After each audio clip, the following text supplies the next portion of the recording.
Mi propia hija me dijo que me fuera a vivir a un basurero para que la familia de su esposo pudiera quedarse con mi casa. Me vieron irme con una pequeña bolsa en la mano, convencidos de que habían ganado. No imaginaban que yo era el dueño del terreno sobre el que estaba construida toda su nueva vida y que estaba a punto de provocar un terremoto. Si alguna vez has tenido que luchar por tu dignidad, dale me gusta y suscríbete, y cuéntame en los comentarios hasta dónde ha llegado mi historia. Estaba sentado en la cabecera de la mesa de roble que había lijado y barnizado con mis propias manos hacía 40 años. Pero me sentía como un extraño esperando una limosna. El aire era denso, pesado, cargado con ese tipo de silencio que solo existe entre personas que comparten un techo, pero ya no un corazón. Robert, el padre de mi yerno, dejó el tenedor sobre el plato con un golpe seco. El sonido del metal contra la porcelana resonó como una sentencia. Theodore, empezó a decir, con esa voz impregnada del tono condescendiente de quien ofrece consejos que nadie pidió. Seré honesto, este guiso de pollo está un poco salado. La presión de Linda ya no es la que solía ser, ¿sabes? Linda, la madre de Kyle, asintió con gesto de desaprobación, apretando los labios. Así es. Nosotros estamos acostumbrados a comidas más suaves. Es mucho más saludable. Apreté los puños debajo de la mesa, viendo cómo mis nudillos se volvían blancos. Había pasado toda la tarde cocinando esa comida con la receta de mi difunta esposa, Diane. Antes era el plato favorito de mi hija Brianna. Pero ahora ella solo miraba su plato, con el cabello cubriéndole los ojos, moviendo un trozo de pollo con el tenedor. No dijo ni una palabra para defenderme. Su silencio era una cuchilla que se retorcía en mi pecho, más dolorosa que cualquier insulto de esos intrusos. Kyle, mi yerno, carraspeó, no para apoyarme, sino para controlarme. Papá, intenta ser más flexible con ellos, dijo con una voz suave, pero cargada de reproche. Mis padres solo estarán aquí un tiempo.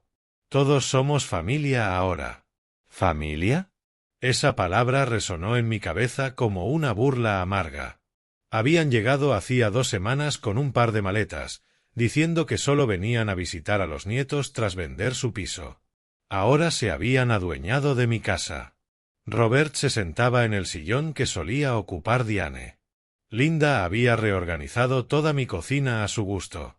Y yo, en la casa que construí desde los cimientos, era tratado como un sirviente sin sueldo. No respondí. Simplemente me levanté, recogí los platos de Robert y Linda y dije con una voz plana, vacía de emoción. Déjenme ver si encuentro algo más para ustedes. Brianna levantó la mirada un instante, vi un destello de culpa en sus ojos, pero desapareció tan rápido como vino. Ya había elegido su bando. Después de la cena, fui yo quien se quedó limpiando. El sonido del agua corriendo llenaba el silencio de la cocina mientras lavaba uno por uno los platos del juego que Diane y yo habíamos comprado para nuestro aniversario número 25. Mis ojos se desviaron hacia los nuevos arañazos del suelo de roble, una marca profunda donde alguien había arrastrado algo pesado. Los recuerdos me golpearon. Recordé el día en que nos mudamos, cuando Diane apoyó su cabeza en mi hombro mientras mirábamos el jardín. Este será nuestro refugio, Theo, me dijo entonces. Un lugar donde el amor siempre será la ley. Sus palabras flotaban como un fantasma en la habitación, igual que la promesa que le hice en su lecho de muerte, cuando apenas podía respirar. No te preocupes, le susurré, sosteniendo su mano frágil. Siempre cuidaré de Brianna. Nuestra niña tendrá todo lo que necesite. Y cumplí esa promesa. Usé casi todos mis ahorros para darle la boda lujosa que quería con Kyle, ese joven de sonrisa encantadora del mundo de las finanzas. Pensé que estaba comprando su felicidad. Pero ahora, de pie en mi cocina desordenada, escuchando las risas de esos extraños en mi sala, entendí que me equivoqué. La felicidad de mi hija se estaba construyendo sobre los restos de mi dignidad. Días después, mi mal presentimiento se hizo realidad. Un camión de mudanza se detuvo frente a la casa. Yo estaba podando los rosales de Diane cuando vi a 2 hombres descargando cajas y muebles. Robert y Linda salieron con expresión triunfante. «Theodore», gritó Robert. «Échanos una mano, ¿quieres? Han llegado nuestras cosas». Me quedé helado. Sus cosas. Yo no había aceptado eso. Pero antes de que pudiera protestar, ya estaban dirigiendo a los mozos dentro de la casa. Y entonces lo vi. Estaban sacando el sillón favorito de Diane, el de estampado floral donde solía leer cada tarde. Sentí el corazón encogerse. «Deténganse. ¿Qué hacen con esa silla?», grité, corriendo hacia ellos. Linda se giró con una mueca de fastidio. «Oh, esta vieja cosa, está pasada de moda. No encaja con la estética moderna que queremos. Ya encargamos un sofá de cuero blanco. Esto puede ir al porche, supongo». «No», dije con voz baja, firme. «Esa silla se queda justo donde está». Brianna entró apresurada, cortando la tensión. Me tomó del brazo y me arrastró a la cocina como si fuera un niño malcriado. «Papá», susurró con urgencia, «¿qué te pasa? Solo es una silla. Ellos solo quieren que la casa se sienta un poco más suya. ¿No puedes dejarlos? Esta casa es nuestra, tuya, mía y de tu madre», le respondí con la voz quebrada por el dolor. Lo sé», dijo evitando mi mirada. «Pero ahora ellos también son mi familia. No lo hagas más difícil». Y así, perdí. Vi cómo la silla de mi esposa era empujada a un rincón, pronto enterrada bajo cajas que no me pertenecían. Con cada mueble que traían, una parte de mi vida con Diane desaparecía. Mi fortaleza estaba siendo invadida. Esa noche, Kyle regresó con una expresión forzada, intentando parecer tranquilo. Como ingeniero estructural retirado, yo sabía reconocer una base en ruinas. Reunió a todos en la sala, justo donde antes estaba la silla de Diane. «Tengo un anuncio», dijo, aclarando la garganta.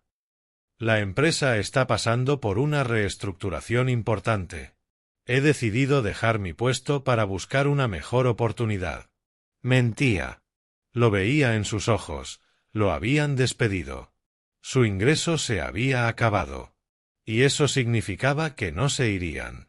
Linda fingió un llanto melodramático, lamentando lo mal que valoraban a su brillante hijo. Robert le dio una palmada en la espalda, diciendo que era una oportunidad para descansar y planear su gran regreso. Aquello era repugnante. La atmósfera en la casa se volvió irrespirable. Ya no eran huéspedes. Eran parásitos. Me daban órdenes. Linda dejaba listas de tareas pegadas al refrigerador. Robert me pedía café. Hablaban de mí como si fuera un mueble más. La gota que colmó el vaso llegó una semana después, un martes por la noche. Brianna y Kyle me llamaron al salón. Toda la familia de Kyle estaba sentada en su flamante sofá de cuero blanco, como un tribunal a punto de dictar sentencia. «Papá», empezó Brianna, sin mirarme, «habrá algunos cambios. Kyle y yo hemos estado hablando con sus padres. La casa es demasiado grande para una sola persona». Guardé silencio. Esperé. Kyle continuó, con tono suave y calculado. «Así es, señor. Mi hermana Jennifer y su familia están pasando por un momento difícil. Pensamos que sería maravilloso si toda la familia pudiera vivir junta y apoyarse». El corazón me golpeaba el pecho. Ya sabía lo que venía.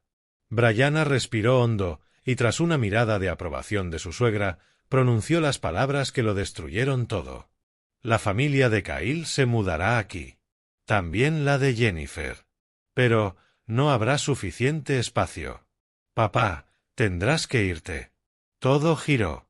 Miré a la hija que crié, a la niña que había prometido proteger ante el lecho de muerte de su madre. No reconocí a la mujer frente a mí. «¿Y dónde se supone que debo ir?», pregunté con voz seca.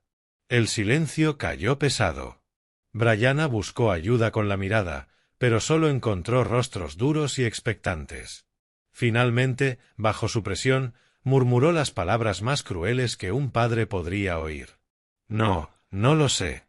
Ve al basurero. Eres un sobreviviente. Ya sabrás arreglártelas. Ve al basurero. La furia que había contenido por semanas me recorrió como un volcán. Pero no exploté. No grité. No rompí nada. En su lugar, me invadió una calma aterradora. La lava se enfrió y se convirtió en piedra. La miré directo a los ojos. Por primera vez vi quién era realmente, una extraña. Asentí lentamente. Está bien. Subí las escaleras sin mirar atrás. Escuché el suspiro colectivo de alivio. Creyeron que habían ganado. Abrí el armario y saqué una bolsa de lona. Metí poca cosa, algo de ropa, el libro que Diane leía antes de morir y una foto de los dos en nuestro día de boda. Dejé atrás 40 años de vida. Bajé las escaleras. Nadie se movió. Solo me miraban pasar, como si ya fuera un fantasma. Puse la mano en el pomo de la puerta. Y salí. El aire fresco de la noche me golpeó el rostro. Y por primera vez en mucho tiempo, sonreí. No era una sonrisa de derrota, sino la de un viejo ingeniero que está a punto de enseñar una lección sobre estructuras a un grupo de necios. El verdadero trabajo estaba a punto de comenzar. No fui a un refugio ni a un motel barato lleno de desesperanza. Fui a un apartahotel limpio y respetable que había reservado hacía un mes a mi nombre. La habitación era sencilla, casi impersonal, una cama de matrimonio, una pequeña cocina y un escritorio. Perfecto. Puse mi bolsa sobre la cama y, en lugar de deshacerla, coloqué mi viejo maletín de cuero en el escritorio. El cuero estaba gastado, con cicatrices de décadas de trabajo en obras y planos. Para mi hija y su nueva familia, yo era solo un anciano retirado, un estorbo. Olvidaron que pasé 45 años siendo ingeniero estructural.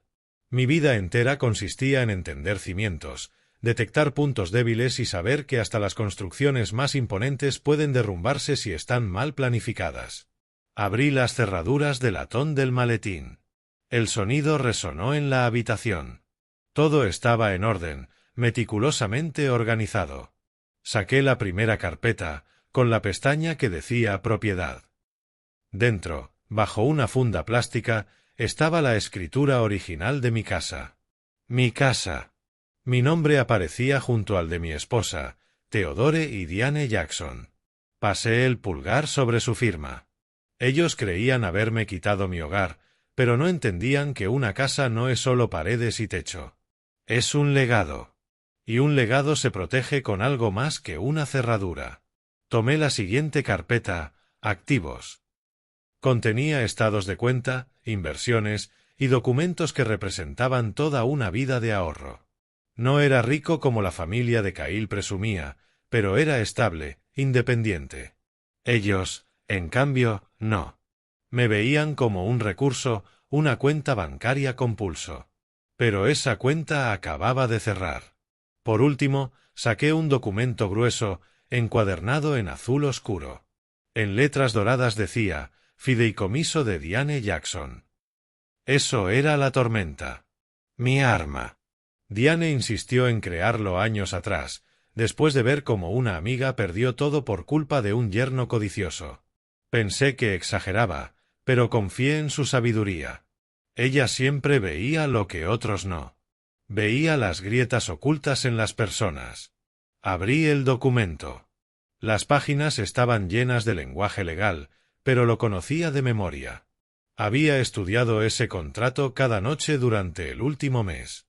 Busqué el apartado resaltado con marcador amarillo, sección C, párrafo 4, la cláusula de administración.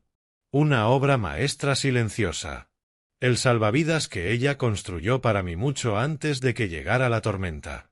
Ellos creían que un anciano se había marchado de su casa. No sabían que acababan de caer en una trampa que se había preparado 5 años atrás. Extendí el documento sobre el escritorio. Ese cuarto anónimo se convirtió en mi centro de operaciones. La rabia se había ido. Solo quedaba la claridad fría de un ingeniero listo para demoler una estructura podrida desde sus cimientos. Tomé el teléfono. Solo había una persona en quien podía confiar.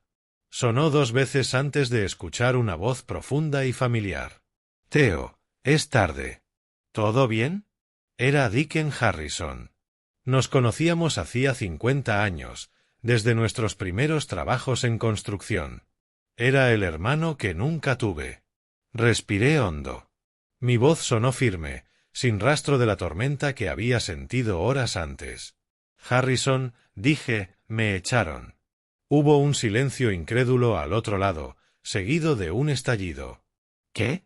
Esos parásitos. Kyle y esa arpía de su madre. Theo, dime dónde estás, voy para allá ahora mismo. No, lo interrumpí. Eso es justo lo que esperan. La ira nubla la vista, Harrison, y ahora necesito ver todo con absoluta claridad. Hice una pausa y añadí con una leve sonrisa. Diane se preparó para esto. ¿Diane?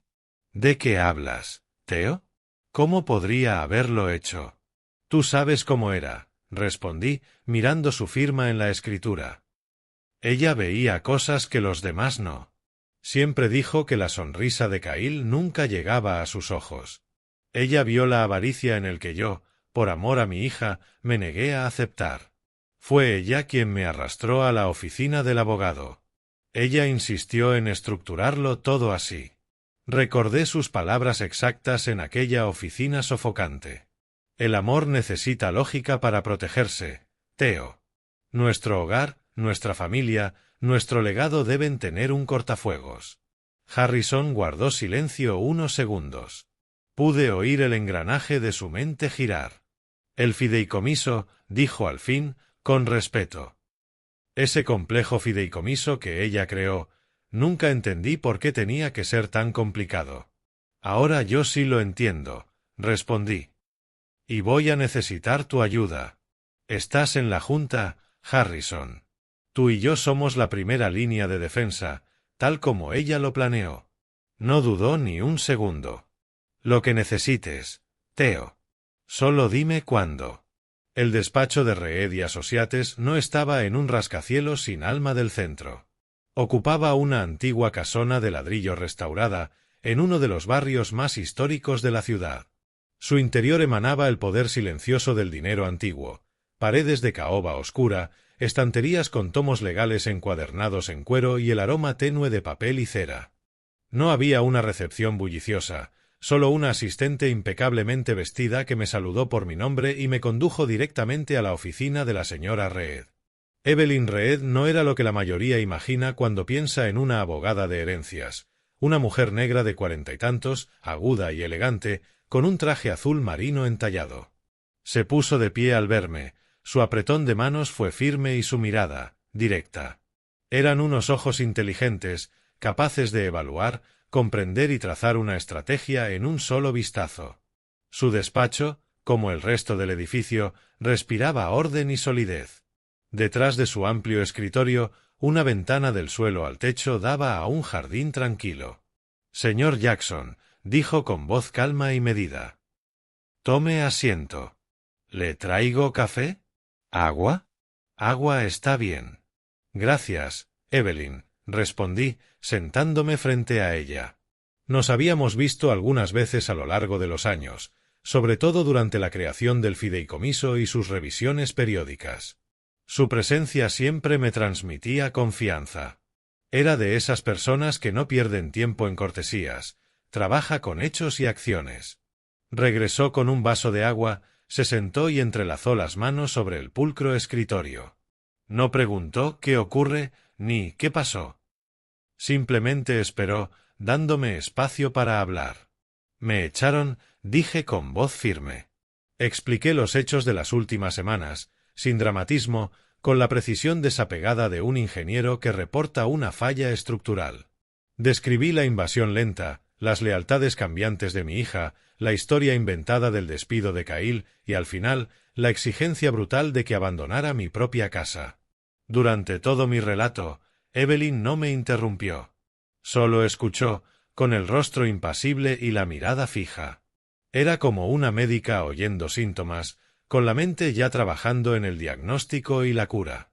Cuando repetí las palabras finales de Brianna, vete al basurero, un destello frío y duro cruzó sus ojos. Fue el único signo de emoción que mostró. Se recostó en la silla, que crujió levemente. Diane vio venir esto, afirmó. No fue una pregunta, sino un hecho. Vio el potencial de que ocurriera, la corregí con suavidad. Esperaba estar equivocada, pero jamás dejó que la esperanza nublara su juicio. No, no lo hizo, asintió Evelyn con una pequeña sonrisa triste. Ha sido la clienta más lúcida que he tenido. Cuando diseñamos el fideicomiso, le ofrecí una docena de plantillas estándar para proteger activos. Rechazó todas.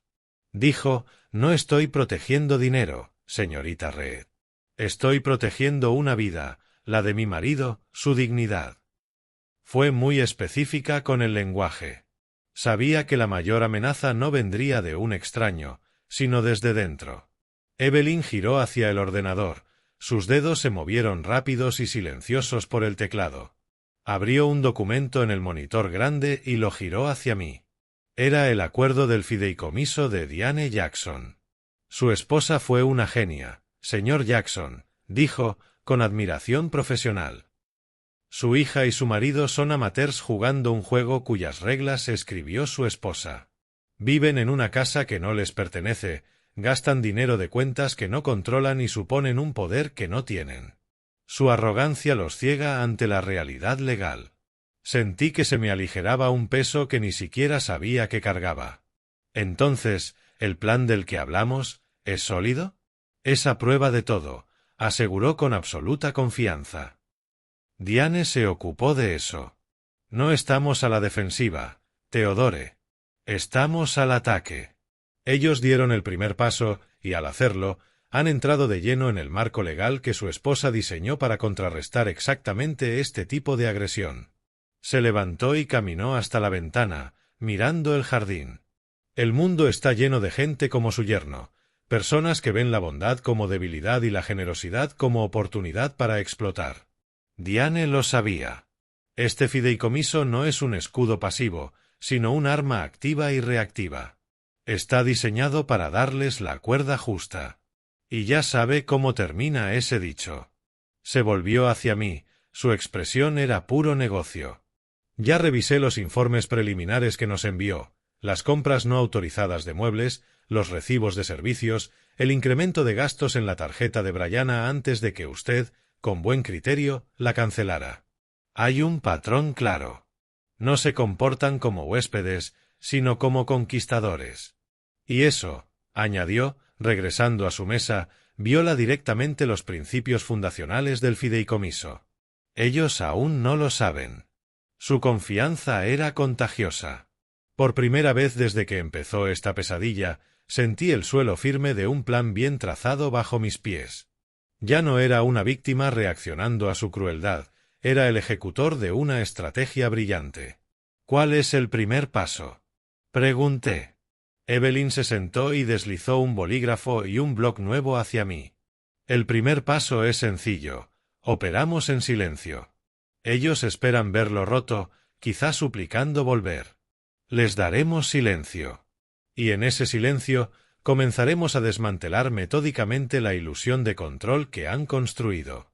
Empezaremos con lo pequeño. Cortaremos servicios no esenciales, el cable premium, el mantenimiento de la piscina, el servicio de jardinería. Molestias menores que sembrarán la primera duda. Se irritarán, pero lo achacarán a un fallo o un olvido. Me sostuvo la mirada, con una inteligencia afilada en los ojos.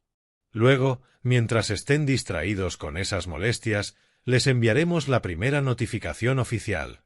No de su parte, de este despacho. Y ahí, señor Jackson, su mundo empezará a inclinarse sobre su eje. Creen que viven en su casa. Están a punto de descubrir que no son más que inquilinos de una propiedad del fideicomiso de Diane Jackson. Y su arrendamiento, por así decirlo, está a punto de rescindirse. La sonrisa profesional desapareció. En su lugar, la mirada de un depredador con la presa donde la quiere. No tienen idea de lo que se les viene. Evelyn me indicó que le devolviera el monitor. Entremos en los detalles, Theodore, dijo, pasando de confidente a estratega legal. Es importante que entienda no solo qué haremos, sino por qué funcionará. Su hija y su marido operan bajo una suposición peligrosa, que, como Brianna es su única hija, la casa y los activos son su derecho de nacimiento. Creen que su herencia es automática, cuestión de cuándo, no de sí. Esa es la piedra angular de su arrogancia y su error fatal. Hizo clic unas veces y abrió una página específica del fideicomiso. El texto era denso, señaló una frase con el cursor. La mayoría de testamentos y fideicomisos simples son eso, simples. Dicen que, al fallecer el propietario, la propiedad pasa al heredero. Si Diane hubiera optado por algo así, estaríamos en peor posición, pelearíamos por derechos de ocupación y sería una batalla emocional caótica. Pero Diane fue más lista. No hizo un testamento simple, creó el fideicomiso de Diane Jackson, un fideicomiso vitalicio irrevocable. Y la distinción lo es todo. En el momento en que ustedes firmaron esos papeles hace 5 años, continuó, tocando la pantalla, transfirieron legalmente la titularidad de la casa, las cuentas de inversión y otros activos clave de Theodore y Diane Jackson, personas físicas a fideicomiso de Diane Jackson, entidad legal. Ya no posee la casa en el sentido tradicional, la posee el fideicomiso. Usted y Diane quedaron nombrados como fiduciarios y beneficiarios principales, con control pleno y derecho a usar y disfrutar los activos de por vida. Pero la propiedad ya había cambiado de manos. Asentí, recordando aquella larga tarde firmando montones de documentos. Entonces me pareció un trámite, ahora lo veía como la construcción de una fortaleza. Ese es el primer cortafuegos, dijo Evelyn. Brianna y Kyle no pueden reclamar la propiedad de algo que no le pertenece a usted personalmente. No pueden forzarlo a venderla ni heredarla directamente de usted. Solo pueden heredar del fideicomiso y deben ceñirse a sus reglas. Y esas reglas, añadió, con un brillo depredador en los ojos, son donde brilla de verdad la genialidad de su esposa. Llegamos al arma del arsenal. Sección C, párrafo 4, la cláusula de administración. Hizo scroll. Diane fue muy clara conmigo, no le dejo a mi hija un premio, le dejo una responsabilidad. La cláusula de administración es la encarnación legal de esa filosofía. En cristiano, Brianna está designada como beneficiaria sucesora principal. La palabra clave es sucesora. Solo adquiere ese estatus tras el fallecimiento de ambos fiduciarios originales, usted y Diane. Pero su derecho no es absoluto, sino condicional.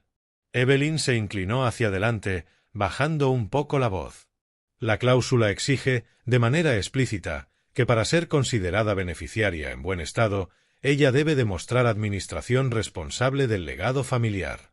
Y Diane, bendita sea, definió qué significa proveer o garantizar el bienestar físico, emocional y financiero de cualquier fiduciario original superviviente. Ese es usted, Theodore. El fideicomiso la obliga legalmente a velar por su bienestar. No es una sugerencia, es un requisito contractual para su herencia. Al echarlo de la casa, prosiguió, con voz de acero, al decirle que se vaya al basurero, no solo ha sido cruel, ha sido negligente legalmente. Ha fallado, del modo más claro posible, la prueba principal que su madre le impuso. La brillantez del diseño me dejó sin aliento. No se trataba de emociones, se trataba de un incumplimiento contractual. ¿Y ahora qué pasa?, pregunté en un murmullo. Ahora activamos las consecuencias que Diane incorporó, explicó Evelyn. La cláusula otorga a la Junta de Gobierno del Fideicomiso la autoridad para actuar si la beneficiaria sucesora principal incurre en violación. Esa junta son 3 personas. Primero, usted, como fiduciario original superviviente y ejecutor. Segundo, una profesional legal independiente, yo. Y tercero, un confidente personal de confianza designado por la propia Diane en un anexo sellado.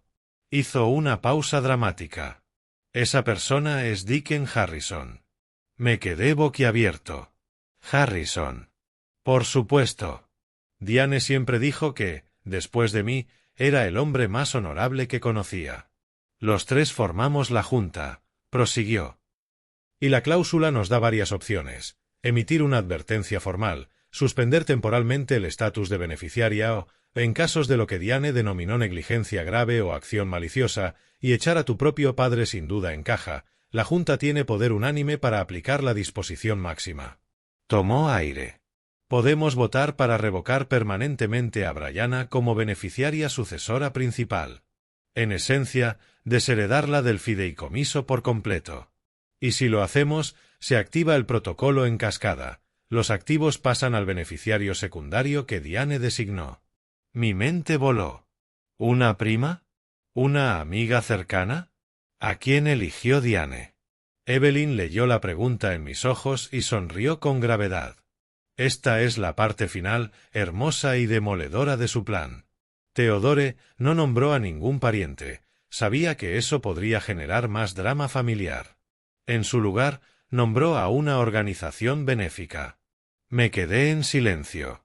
Y no a cualquier organización, aclaró, con auténtica admiración. La Fundación Nacional para Ancianos Maltratados, una entidad que ofrece ayuda legal y vivienda a mayores víctimas de abuso financiero y emocional por parte de sus propias familias. Si Brianna demuestra ser indigna al maltratarlo, todo el patrimonio, casa, inversiones, todo, se liquidará y los fondos se donarán para ayudar a cientos de padres en su misma situación. Su crueldad financiará la salvación de otros. Es poético. Es brillante. Y es legalmente imparable. Me recosté en la silla, abrumado por la previsión de mi esposa. No solo me protegió, convirtió una posible traición en un acto de justicia profunda. Entonces, dije, con asombro, Brianna y Kyle viven en una casa que es, básicamente, una bomba de tiempo. Creen que tomaron un castillo, pero en realidad solo están acampando en el vestíbulo de una caridad. Exactamente, confirmó Evelyn, recuperando su tono profesional. No tienen idea del terreno legal que pisan o del que está a punto de abrirse bajo sus pies. Nuestro trabajo ahora es seguir el protocolo que Diane dejó.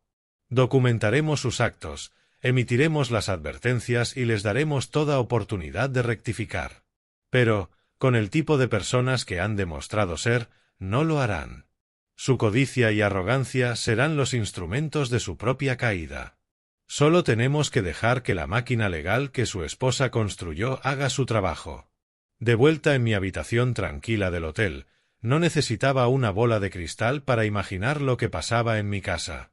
Podía verlo con claridad.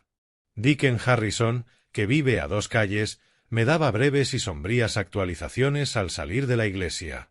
Me habló de la música a todo volumen, de coches desconocidos abarrotando la acera. Mi hogar, antes un santuario de paz y recuerdos, se había convertido en una casa de fraternidad para gente con aires de grandeza. Imaginaba a Linda, la madre de Kyle, presidiendo mi sala, recostada en su estéril sofá blanco como una reina en un trono prestado, copa de vino en mano, quejándose del supermercado del barrio. Sencillamente no encuentro prosciutto decente en este pueblo, la oía decir, con voz aguda. Y la decoración de esta casa antes de que llegáramos, tan terriblemente pasada de moda. Es un milagro que hayamos logrado que luzca medianamente presentable. Robert, su marido, estaría en el patio, probablemente fumando uno de esos puros caros que no puede permitirse. Al teléfono, hablaría en voz alta de negocios fantasma, asegurándose de que cualquiera a su alcance lo oyera como si fuera un hombre importante. Sí, el mercado está volátil, tronaría, pero un hombre con visión siempre encuentra oportunidades. Estamos estudiando una gran adquisición para la primavera. Todo era espectáculo, un intento desesperado de proyectar una riqueza que jamás ganaron. Y Kyle. Kyle sería el maestro de ceremonias de este triste circo. Prepararía cócteles, con una risa un poco demasiado alta y movimientos un poco demasiado frenéticos. Era un hombre huyendo de la verdad de su propio fracaso, y usaba mi casa y mi dinero como escondite. Deacon me dijo que lo oyó hablar con uno de sus nuevos amigos en una fiesta reciente en el patio. ¿Ya llamó el viejo?, preguntó el amigo. Puedo escuchar la respuesta engreída de Kyle. Nah, ni una palabra. Seguro que está escondido en algún albergue de caridad, lamiéndose las heridas. Es orgulloso. Volverá arrastrándose cuando se le acabe el orgullo o el dinero. Lo que pase primero. Le dejaremos el cuartito de invitados del sótano. Luego todos rieron. El sonido de sus risas, incluso en mi imaginación, era como vidrio moliéndose. Vieron mi partida no como un acto de dignidad, sino como una rendición. Creyeron que habían ganado. Se sentían conquistadores celebrando su victoria en medio del botín de una guerra que yo me negué a pelear en sus términos. Y mi hija, Brianna, la imaginaba esforzándose por seguir el ritmo, sonriendo cuando tocaba sonreír, riendo chistes que no tenían gracia. Llevaría ropa nueva, cosas que yo sabía que no podía permitirse, intentando encajar en ese mundo reluciente que su esposo le había prometido. Pero yo conocía a mi hija. Podía ver la sombra detrás de sus ojos, el leve temblor en su mano al rellenar la copa de vino. Hizo su elección, y ahora tenía que vivir con el ruido y el vacío que venían con ella. Cambió el amor de su padre por la aprobación de gente hueca. Sus conversaciones, según me reportaba Dicken, eran una mezcla de arrogancia y quejas triviales. Hablaban de remodelar la cocina, de poner un jacuzzi nuevo. Gastaban dinero que no tenían, viviendo de los últimos vapores del trabajo de toda mi vida, completamente ajenos a que el motor estaba a punto de quedarse seco.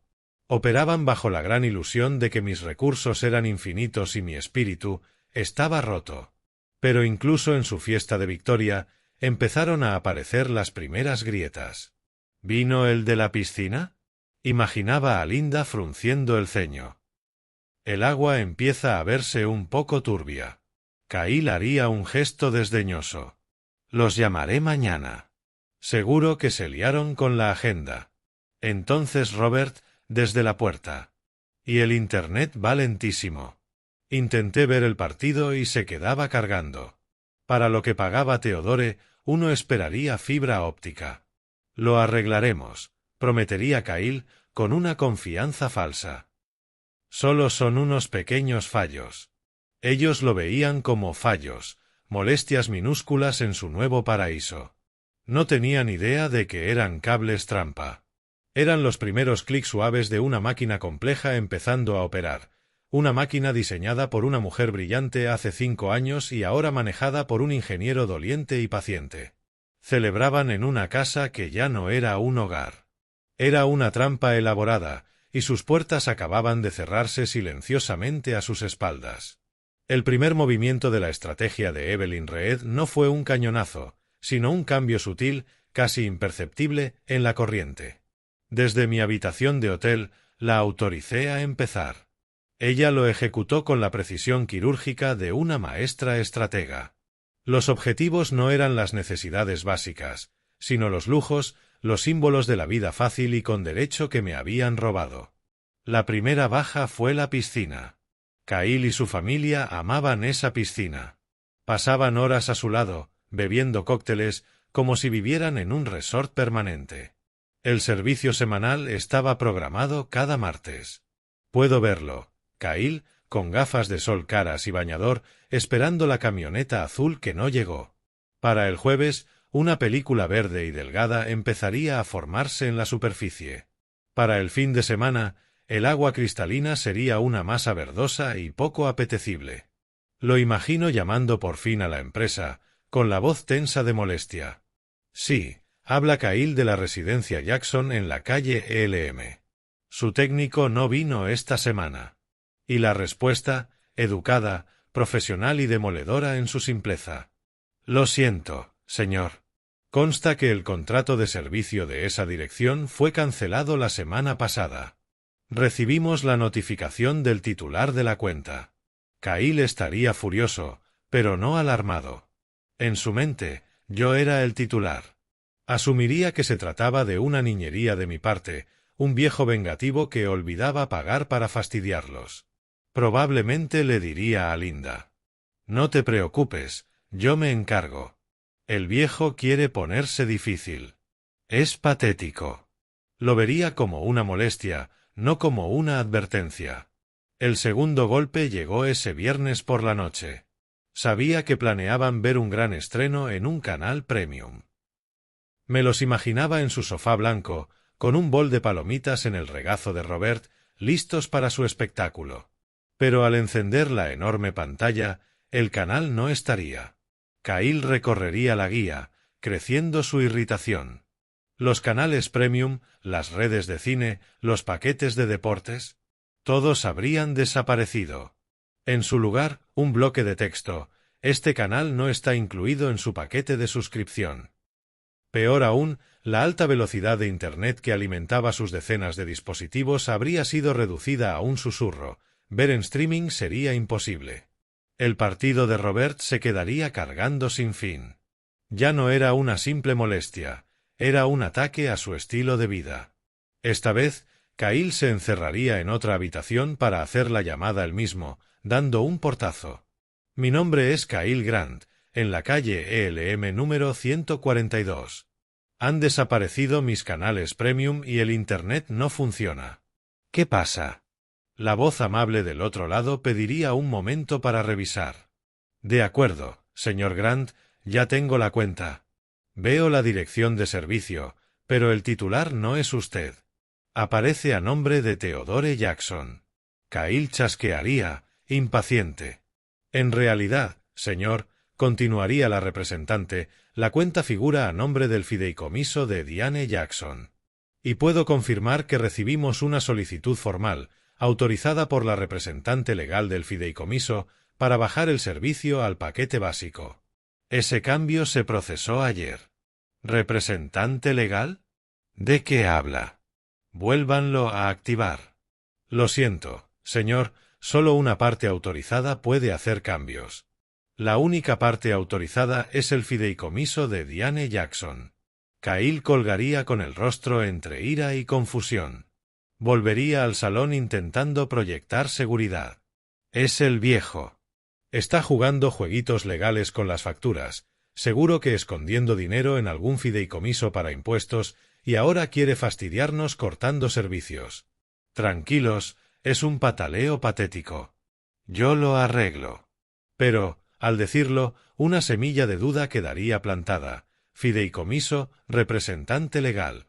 Era un lenguaje que no entendía, una complicación que no previó. Su arrogancia, su defecto fatal, no le permitiría ver la verdad. Para él, era la broma de un viejo amargado, no el primer disparo de una guerra legal meticulosamente planificada. El siguiente paso de mi guerra silenciosa fue cortar el flujo de dinero. Durante años, mi hija Brianna había sido usuaria autorizada en mi tarjeta principal, límite alto, historial impecable, una red de seguridad que le di para emergencias. Bajo la influencia de Kyle y su familia, esa red se convirtió en su caja chica de lujos y vanidades. Desde mi hotel hice una simple llamada. Hablé con una representante muy amable, pasé 2 preguntas de seguridad y en menos de 5 minutos, su tarjeta estaba desactivada. Conocía los hábitos de mi hija, sabía que las consecuencias no tardarían en encontrarla. Veo la escena, sábado por la tarde. Brianna y su suegra, Linda, en una boutique de alta gama, de esas con alfombras mullidas, dependientas intimidantemente elegantes y precios que parecen números de teléfono. Era su ritual de unión, gastar mi dinero para consolidar el lugar de Brianna en su mundo superficial. La imagino deslizándose por la tienda, los brazos cargados de telas caras, una blusa de seda, un suéter de cachemira y, como trofeo del día, un bolso de diseñador ridículamente caro que Linda le señaló. «Oh, Brianna, tienes que llevarlo», arrullaría Linda, con ojos brillantes. «Todo el mundo sabrá que por fin has llegado». Brianna, embriagada por su supuesto papel de señora del caserón, se sentiría invencible. La veo en la caja de mármol, apilando sus tesoros. La cuenta sería astronómica, fácilmente miles. Sonreiría, cómplice, a Linda. «Tranquila, yo invito», diría, sacando la tarjeta conocida. La ironía la pasaría por alto. Estaba usando un símbolo de mi amor paternal para alimentar el estilo de vida que me expulsó. Entregaría la tarjeta con un gesto seguro. La cajera, con sonrisa profesional, pasaría la banda. Un pitido breve. Pausa. La sonrisa se le aflojaría un poco. «Lo siento, Señora, voy a intentarlo de nuevo. Segundo intento. Mismo resultado. La pantalla mostraría una palabra brutal, rechazada. El gesto confiado de Brianna se desmoronaría. Imposible, soltaría, con filo en la voz. Esa tarjeta no tiene límite. Pásala otra vez. La cajera, ya nerviosa, lo intentaría por tercera vez. De verdad lo siento, diría, más suave, evitando el espectáculo. No pasa. Dice que la tarjeta está cancelada. La palabra quedaría suspendida como un mal olor. Cancelada. Algunas clientas mirarían de reojo. La adoración de Linda se curvaría en vergüenza y luego en fastidio. No era la salida glamorosa que planeó, sino una humillación pública. Furia en el rostro, Brianna arrancaría la tarjeta, se apartaría y llamaría al banco. Estoy en medio de una compra y mi tarjeta fue rechazada. Quiero saber por qué. Me llamo Brianna Grant. La voz calma del banco sería la de su nueva realidad. Sí, señorita Grant, aparece como usuaria autorizada. Un momento. De acuerdo. Su tarjeta fue rechazada porque su autorización fue revocada esta mañana por el titular principal, el señor Theodore Jackson. Él no puede hacer eso. Gritaría, con incredulidad y rabia. Lo siento, señora. El titular principal puede añadir o retirar usuarios autorizados en cualquier momento. Colgaría con la mano temblando. La verdad la golpearía como un puñetazo. No era un fallo ni un error. Era una acción. Su padre, el viejo silencioso y supuestamente derrotado, acababa de cortarla. Estaba contraatacando. Miraría a su suegra, ahora impaciente y con el gesto helado. En ese instante, Brianna comprendería que su valor ante Linda estaba atado a ese pedazo de plástico. Sin él, solo era una vergüenza. Se alejaría del mostrador, dejando bolso, blusas y suéter, con las mejillas ardiendo en una vergüenza desconocida.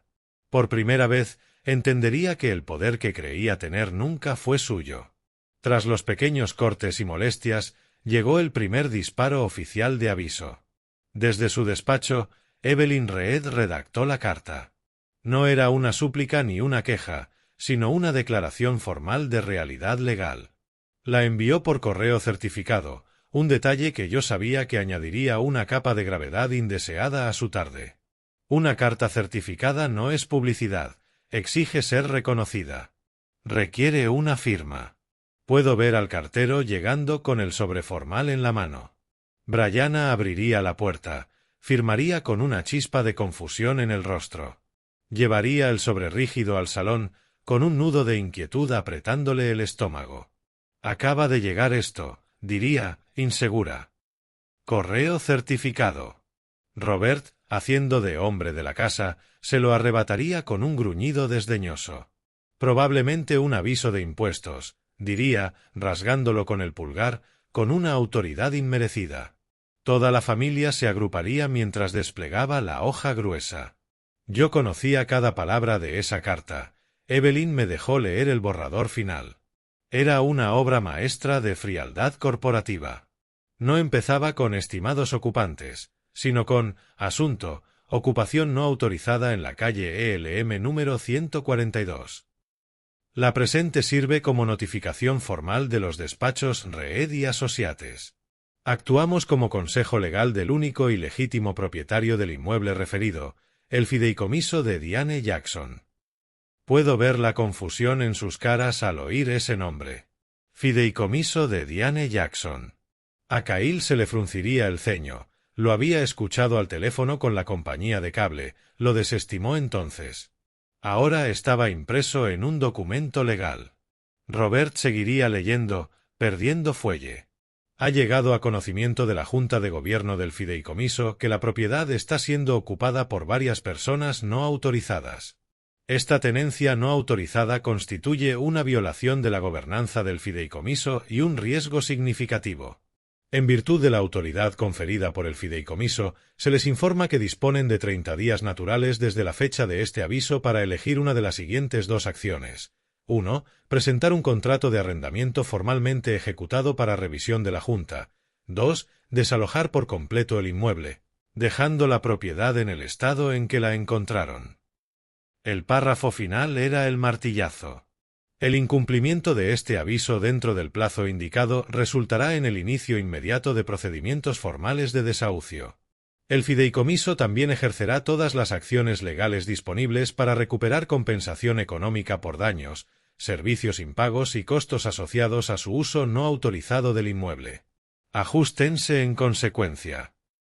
Firmaba, sencillamente, Evelyn Reed, abogada del fideicomiso de Diane Jackson. Por un momento, habría silencio. El lenguaje legal era tan frío, tan absoluto, pero su arrogancia, su brújula, se rearmaría. Robert rompería el mutismo con una risa corta, de perro. ¡Qué broma! Soltaría, arrugando un poco la carta. Cahill se la arrebataría, las venas marcándosele en la sien. Es el viejo, diría con desprecio. Su siguiente jugada patética. Habrá juntado 4 monedas para que un abogaducho mande una carta para asustar. Quiere intimidarnos. Pero, ¿un fideicomiso? Preguntaría Bryana, ya con un miedo real en los ojos. ¿Qué significa? Linda le haría un gesto de desdén. No significa nada, cariño. Es solo como los ricos evitan impuestos. Tu padre está resentido. La casa es de su hija. Así de simple. Este papel no vale nada. No tiene poder. Se mirarían entre sí, reconstruyendo su confianza sobre la base de su ignorancia compartida. Verían una jugada desesperada de un anciano impotente. No verían el primer paso de un proceso legal vinculante del que acababan de ser advertidos formalmente. Los imagino tirando la carta en la mesa de centro, un trozo más de basura en mi hermosa casa, y volviendo a su tarde perezosa, riéndose de lo desesperado que debía estar yo. Y en mi habitación silenciosa del hotel, me permitiría una sonrisa pequeña y severa. El aviso había sido emitido. El aviso había sido ignorado. La trampa quedaba, ahora, legalmente dispuesta. Evelyn me advirtió que su reacción sería la fase más crítica del plan. La gente arrogante no responde a las amenazas legales con cautela. Theodore, me dijo, responde con indignación. Lo verán como un insulto, no como una advertencia, y su orgullo los obligará a ignorarlo. Déjalos. Su desdén es un paso necesario del proceso. Como siempre, tenía razón. Veo la escena en mi sala como si fuera una mosca en la pared, la carta, sobre la mesa, un rectángulo blanco de verdad en una habitación llena de autoengaño. Tras la lectura de Robert, un silencio pesado que no duraría. Robert lo rompería con una carcajada incrédula, más un ladrido que una risa. Esto es lo más ridículo que he leído. ¿Desahucio por fideicomiso? ¿De verdad cree el viejo que puede echarnos de la casa de la familia con un papel? Buscaría aprobación con la mirada. Incapaz de comprender una amenaza que no fuera ruidosa y física. Cahill, siempre el hijo complaciente, se apresuraría a posar de experto. Papá tiene razón. Es una táctica de susto típica. Cuando no tienes poder real, contratas a un abogado baratero para que redacte una carta con palabras rimbombantes. ¿Ves esta parte? Fideicomiso de Diane Jackson. Es un refugio fiscal simple, nada más. No tiene efecto sobre la propiedad real, y menos cuando la única heredera vive en la casa. Solo quiere provocarnos. Lo mejor que podemos hacer es ignorar esto por completo y demostrarle que sus jueguitos no funcionan. Linda añadiría, como siempre, preocupada por las apariencias. Sea lo que sea, es terriblemente embarazoso. Imagina que el cartero comenta que recibimos notificaciones de desahucio. Hay que parar esta tontería, no da buena imagen. Solo Bryana sentiría el frío de la realidad. ¿Estás seguro, Cahill? Su voz, pequeña. Suena demasiado oficial. Y creo recordar que mamá habló de montar un fideicomiso hace mucho. Dijo que era para protección. Esa habría sido su última oportunidad, el último susurro de su conciencia. pero los otros la apagarían al instante. Kyle se giraría hacia ella, su expresión pasando de la arrogancia a la molestia. Brianna, no seas ingenua. ¿De qué lado estás? ¿Vas a creer el galimatías legal de tu padre, ese viejo rencoroso al que echaste, o vas a confiar en tu marido y en tu familia? Nosotros somos tu familia ahora. Está intentando manipularte para hacerte sentir culpable. No caigas. Tienes que ser fuerte. Le pondría el brazo alrededor, arrastrándola a su círculo de delirios. Ella miraría a su esposo, luego a sus suegros y después de nuevo a la carta, y tomaría su decisión final. Asentiría, enterrando ese destello de duda bien hondo. Tienes razón, diría, casi en un susurro. Lo siento. Robert, saboreando la victoria, se levantaría y arrebataría la carta de la mesa. Exacto. Esto es lo que hacemos con estas amenazas patéticas, declararía. Y, con un gesto teatral, rasgaría el papel grueso por la mitad y otra vez, dejando que los pedazos cayeran en la chimenea fría y vacía. Todos mirarían los trozos asentarse como hojas muertas, en un silencio triunfal. Creían haber destruido la amenaza.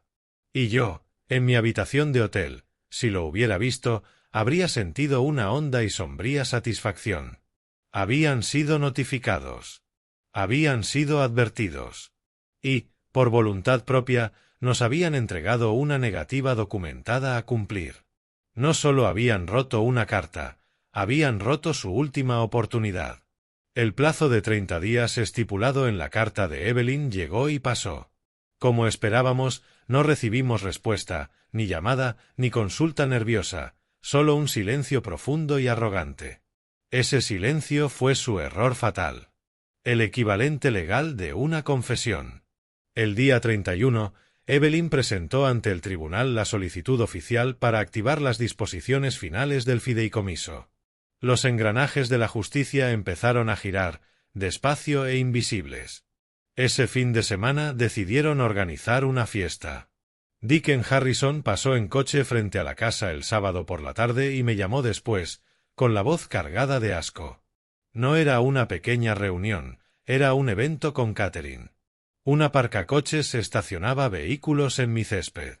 Colgaron farolillos de papel en las ramas del viejo roble que Diane y yo plantamos de recién casados. Música alta y risas falsas derramándose en la noche suburbana. Era la consagración de su reino, la celebración de su victoria. Puedo ver la escena con dolorosa nitidez. Kyle, en el epicentro, haciendo de anfitrión encantador. Llevaría una camisa ridículamente cara, copa en mano y una sonrisa triunfal pegada a la cara. Era su coronación.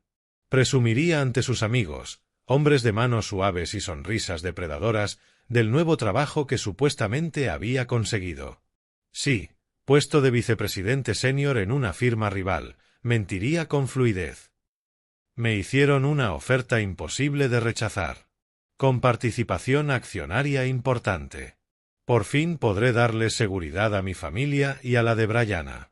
Robert haría de patriarca junto a la parrilla que construí con mis propias manos, volteando filetes y repartiendo consejos financieros no solicitados.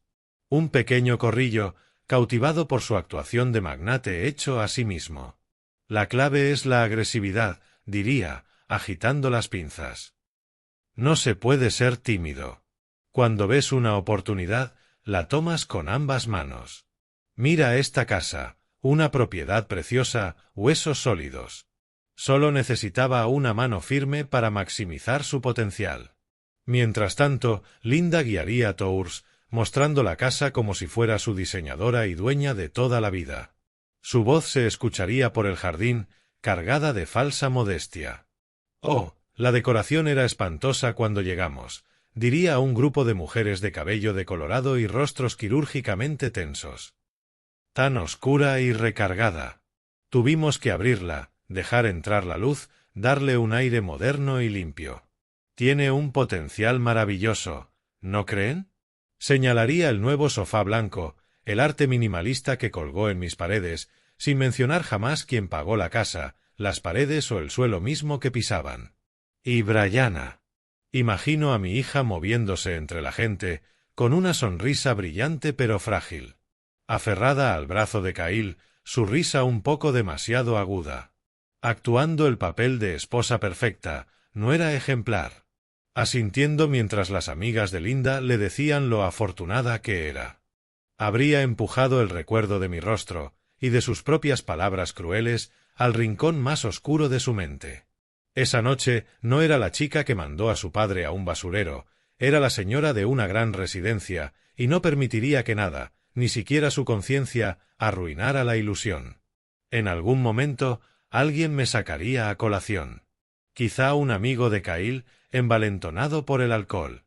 ¿Y qué fue del viejo de Brianna? ¿Superó lo de que os quedasteis con la casa? Kyle soltaría una risita condescendiente. Oh, él. Mandó una carta ridícula de un abogado hace unas semanas. Tontería sobre un fideicomiso y un desahucio. ¿Te lo puedes creer? ¿Y qué hicisteis? Insistiría el amigo. Lo que haces con la basura, intervendría Robert, a la papelera. El hombre es irrelevante. Tuvo su época y ahora es la nuestra. Es el orden natural. Todos asentirían, ufanos bajo la luz cálida de la fiesta. Su confianza era absoluta. Habían recibido un aviso legal y respondieron con una fiesta.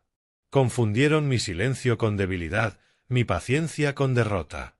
Brindaban y bailaban en la cubierta de un barco, sin darse cuenta de que a 500 millas, en una oficina tranquila, una mujer llamada Evelyn Reed revisaba la orden judicial final que los hundiría.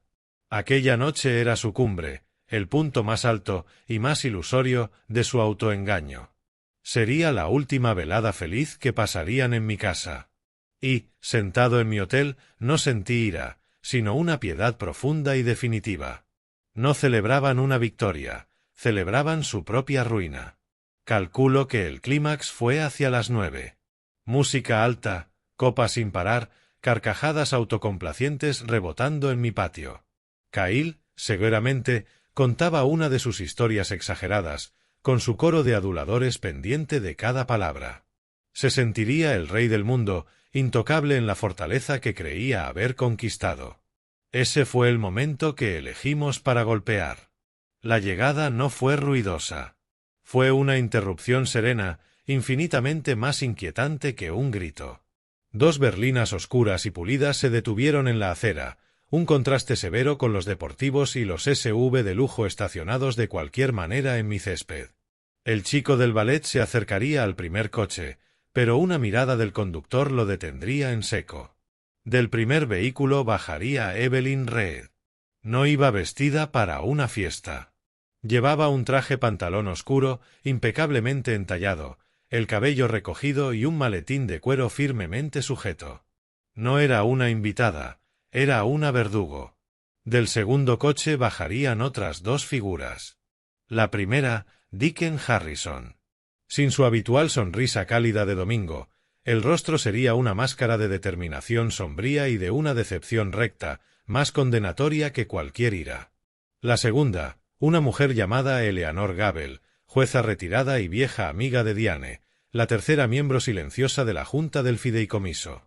Caminaba con una autoridad inquebrantable. Juntos, los 3 parecían un tribunal que llega a dictar sentencia. No fueron a la puerta principal.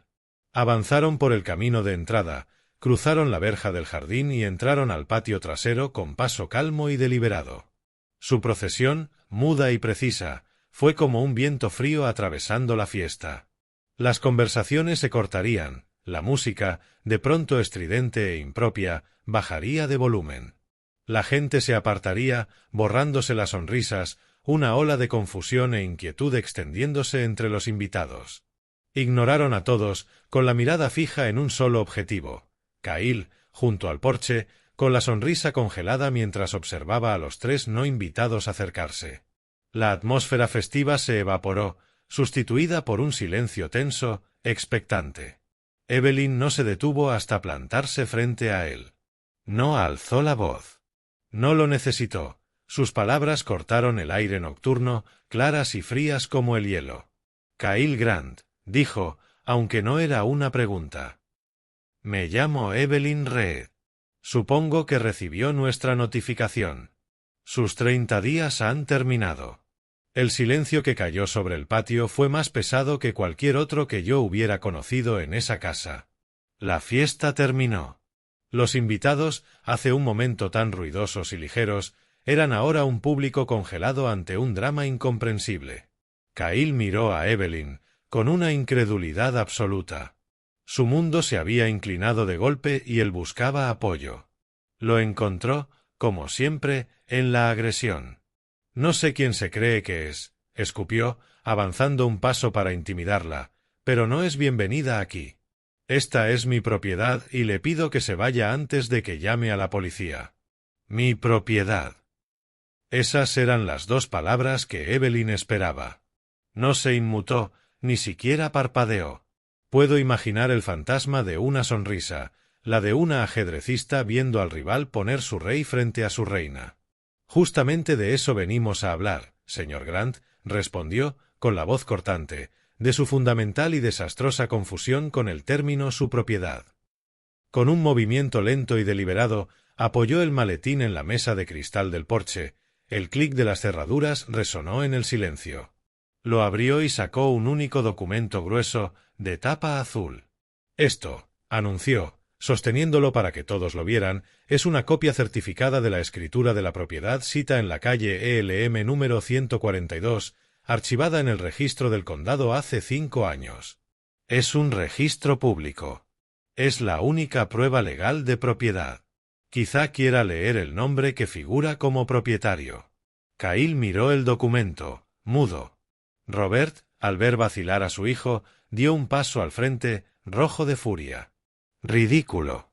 Semántica. Jerga legal. Todo el mundo sabe que esta casa es de su hija, Bryana. Es su herencia». La mirada de Evelyn se deslizó hasta Robert como un depredador que fija un nuevo objetivo. Ojos como astillas de hielo. «Señor, con todo respeto, lo que todo el mundo sabe es irrelevante legalmente. Solo importa lo que dice la ley, y la ley no es opinable». Tocó el documento con un dedo perfectamente cuidado. «Le ahorraré la lectura. El propietario de esta casa, de este terreno y de todo lo que hay en él no es Theodore Jackson. No es Bryana Grant». Pausó, dejando que las palabras calaran, con toda la fiesta colgada de su siguiente frase. «El único propietario legal es el fideicomiso de Diane Jackson, una entidad irrevocable y plenamente incorporada». La palabra fideicomiso lo silenció otra vez. Era un concepto que no comprendían, un fantasma contra el que no se puede pelear. Evelyn presionó la ventaja. «Lo que significa, señor Grant», volvió a Cahill, «que usted está allanando una propiedad privada perteneciente a mi clienta, la entidad fiduciaria. Su padre está allanando. Su madre está allanando. Y su esposa», añadió, encontrando a Bryana con la mirada, parecía a punto de desmayarse, «no está aquí como dueña con derechos, sino como invitada. Una invitada cuyo permiso, junto con el de ustedes, ha sido revocado oficial y legalmente por la Junta del Fideicomiso. Allanamiento. Revocado». No eran palabras de un viejo rencoroso, sino de la ley. La agresión se le escurrió del rostro a Cahill, sustituida por una palidez enfermiza. La mandíbula de Robert quedó colgando, su bravuconería desinflada. Los invitados empezaron a apartarse, oliendo la humillación profunda e irreversible que se avecinaba. Ya no estaban en una fiesta, eran testigos de una ejecución. Evelyn dejó que sus palabras flotaran, aplastantes. La primera pieza de su cimentación, la creencia de que eran dueños del suelo que pisaban, acababa de ser pulverizada. El silencio posterior fue absoluto. Los invitados, estatuas. Robert y Cahill, como peces fuera del agua, abriendo y cerrando la boca sin emitir sonido. Habían construido todo su plan sobre un supuesto simple, y ese supuesto acababa de hacerse trizas. Fue Bryana, mi hija, quien encontró la voz. El pánico le dio una fuerza que la arrogancia no. «No, eso es una locura», tartamudeó, avanzando. «Aunque la casa esté en un fideicomiso, yo soy la beneficiaria. Soy su única hija. Sigue siendo mi casa. Es mi herencia. Su grito desesperado fue el último aliento de su sentido de derecho. Puedo imaginar a Evelyn volviendo toda su atención hacia ella, con gesto impenetrable y ojos que no se pierden nada. Tiene razón en una cosa, señora Grant, dijo Evelyn, suavizando apenas la voz, como una cirujana explicando un diagnóstico fatal. Usted fue designada como beneficiaria sucesora principal en el fideicomiso que creó su madre. Un destello de esperanza cruzó el rostro de Bryana, efímero. Sin embargo, continuó Evelyn, y esa sola palabra vació de aire el patio, su madre no creía en la herencia incondicional. Creía que el legado es una responsabilidad, no un premio. Por lo tanto, su estatus de beneficiaria quedó condicionado. Cahill, recuperando algo de voz, bufó. ¿Condicionado? ¿Qué significa eso? Es la casa de su padre. Evelyn lo ignoró por completo. Sus ojos siguieron fijos en Bryana. Significa, señora Grant, que su derecho a heredar cualquier cosa del fideicomiso estaba ligado a un conjunto específico de responsabilidades. Está todo en la sección C, párrafo 4. Lo llamamos la cláusula de administración. Su madre fue muy clara. Quería asegurarse de que quien recibiera este legado fuera digno de él. Evelyn dio un paso más cerca. La cláusula establece que, para considerarla beneficiaria en buen estado, usted debe demostrar administración responsable. Y su madre, una mujer muy sabia, definió ese término con precisión. La definición principal, que prevalece sobre todas, es, cito, proveer el bienestar físico, emocional y financiero de cualquier fiduciario original sobreviviente. Ese, señora Grant, es su padre. A mi hija se le fue la sangre del rostro. Ya no era jerga legal, sino una verdad simple y brutal. Cuando usted, en esa sala, le dijo a su padre, de 70 años, que se fuera a vivir a un basurero para meter a la familia de su marido en su casa, recitó Evelyn, sin emoción, no solo cometió un acto de crueldad profunda, cometió un acto de negligencia legal. Violó la condición más importante de su herencia. Falló, de la manera más espectacular, en ser una administradora responsable. Bryana empezó a temblar, miraba a Cahill y luego a sus padres, suplicando con la mirada que lo refutaran.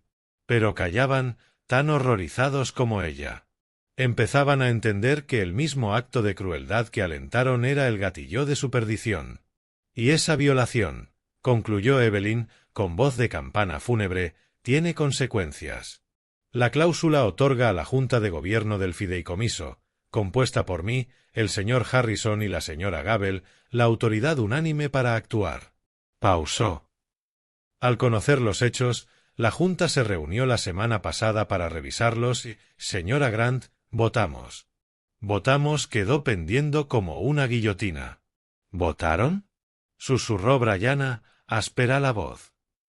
¿Qué? ¿Qué significa?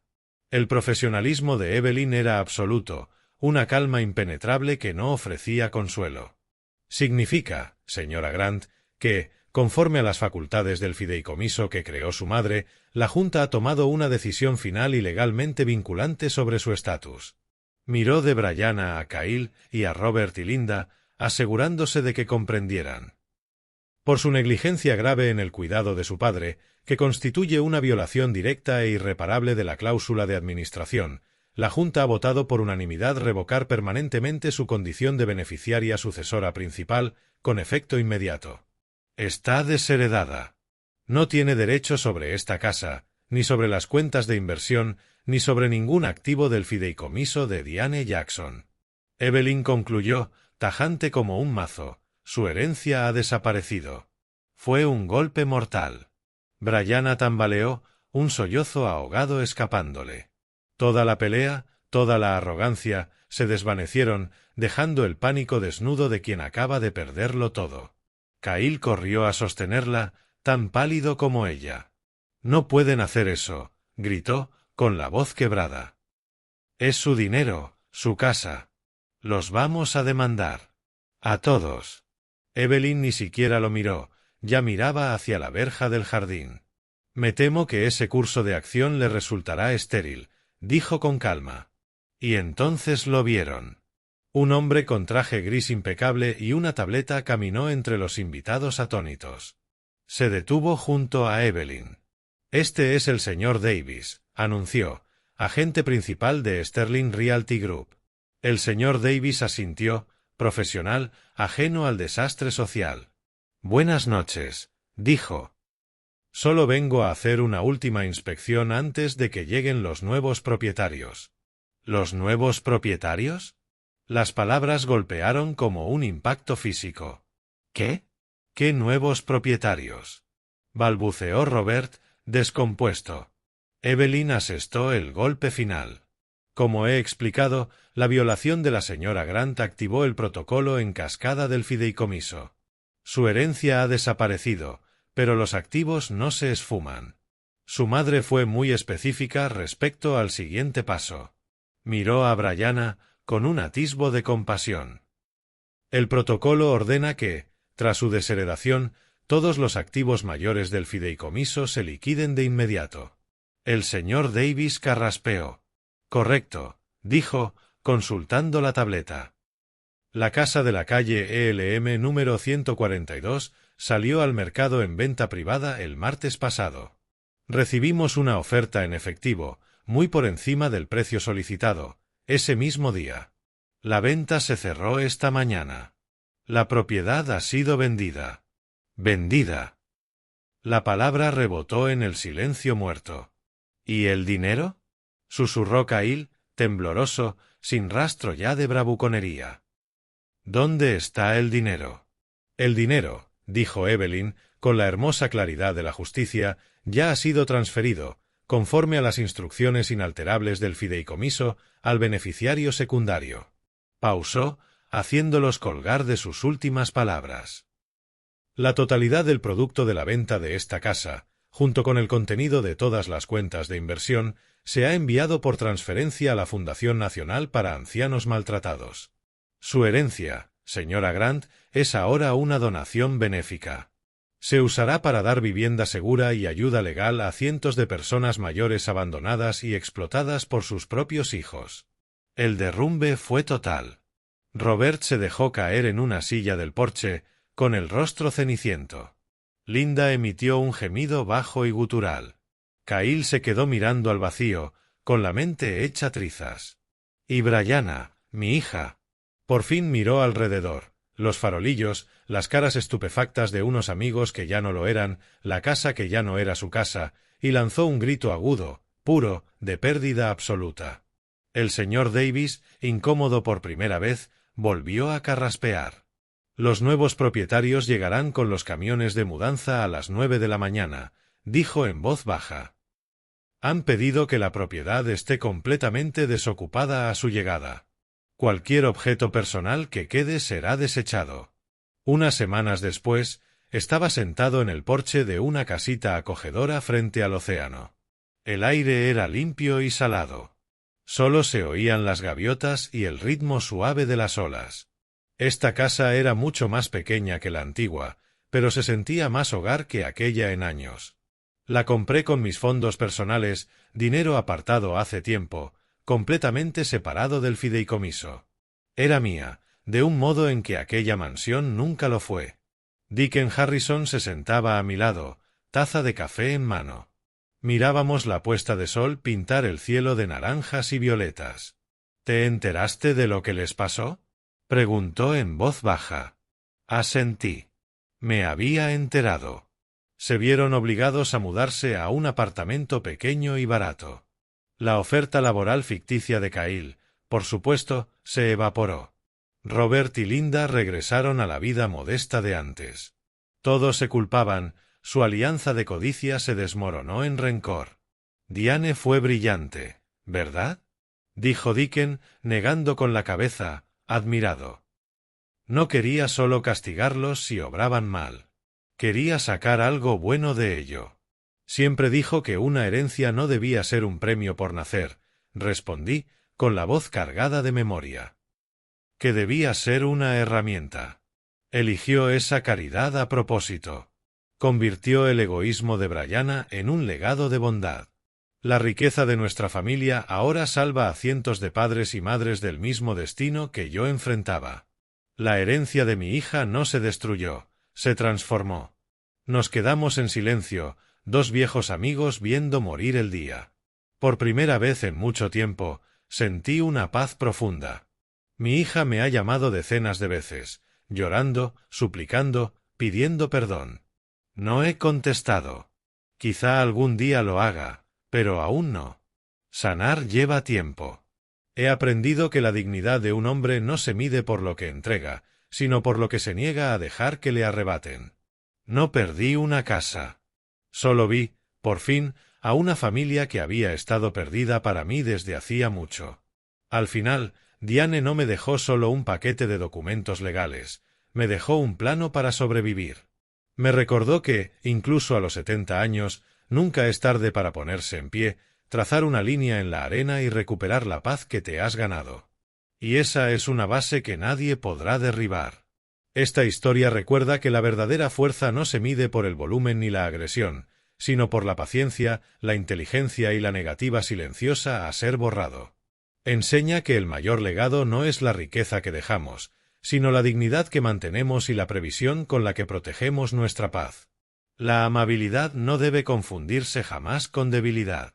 Y a veces, el acto más amoroso es construir una fortaleza de lógica y ley para defender tu corazón. Demuestra que nunca es tarde para defenderte, no con ira, sino con un plan bien ejecutado. ¿Qué habrías hecho tú en mi situación?